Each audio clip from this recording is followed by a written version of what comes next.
you have a decision to make. It has never happened in the history of this country.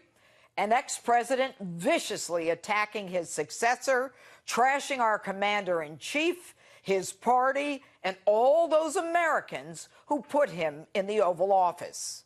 This on the heels of an anonymous op-ed piece allegedly written by a gutless senior administration official, or not, and published in collusion with the New York Times, a Trump-hating newspaper. There is so much hatred and resentment over the success of this president that they simply cannot handle it. I've got news for you. It's not going to stop. The haters aren't going anywhere. But if you're a patriot and you like the course America is on, just ignore them, get behind this president, and vote. Yesterday, with a full-throttle, savage attack on the president, Barack's message, obstruct and resist. He pontificates about the reality of racial discrimination, slavery, and the, quote, darker aspects of America's story, accusing President Trump as follows. He's just capitalizing on resentments that politicians have been fanning for years.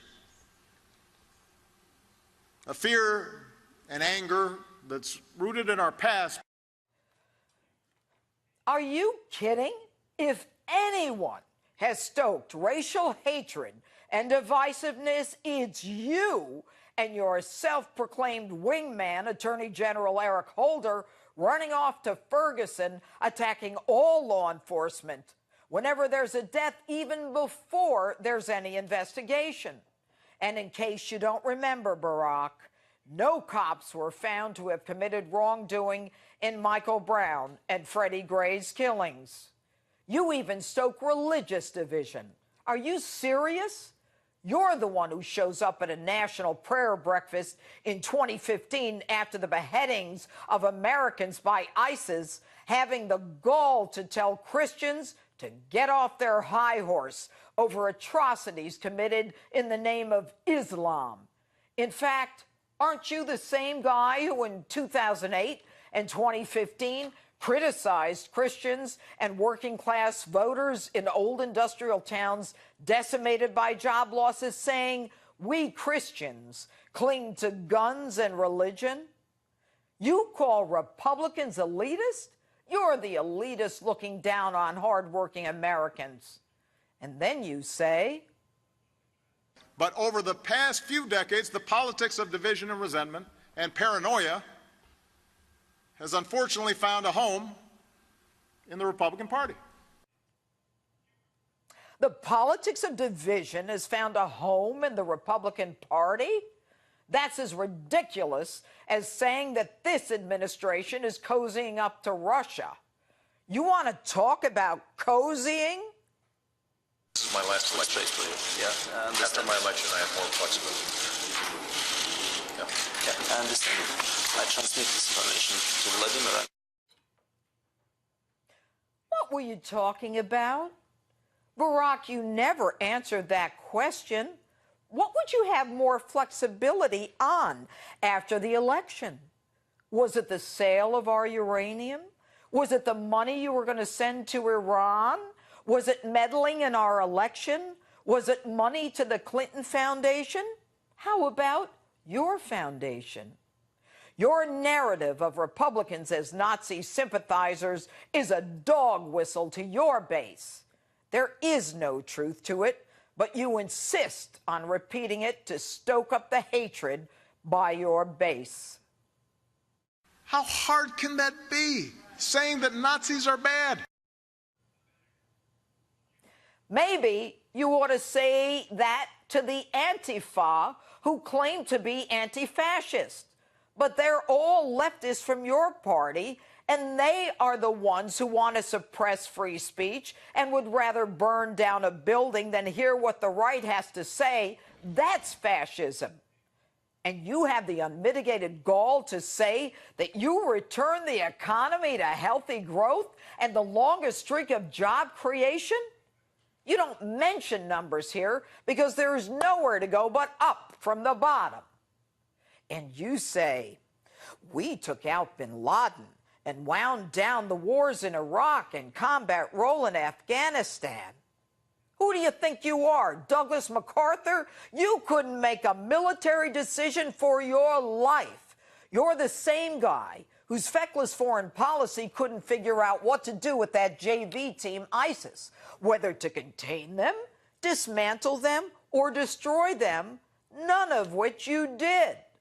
And you got Iran to halt its nuclear program? Really? How would you know?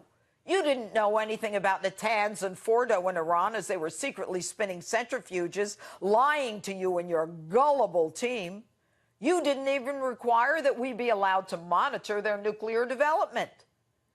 You let out the worst of the terrorists from Gitmo for a deserter that your standby liar, Susan Rice, Bo Bergdahl, called him a hero. You ran the most corrupted administration, at least since Harry Truman, and you can't stand it that every metric under the Trump administration is better off than when you were in office. And Donald Trump is one of the biggest threats to our democracy? How dare you?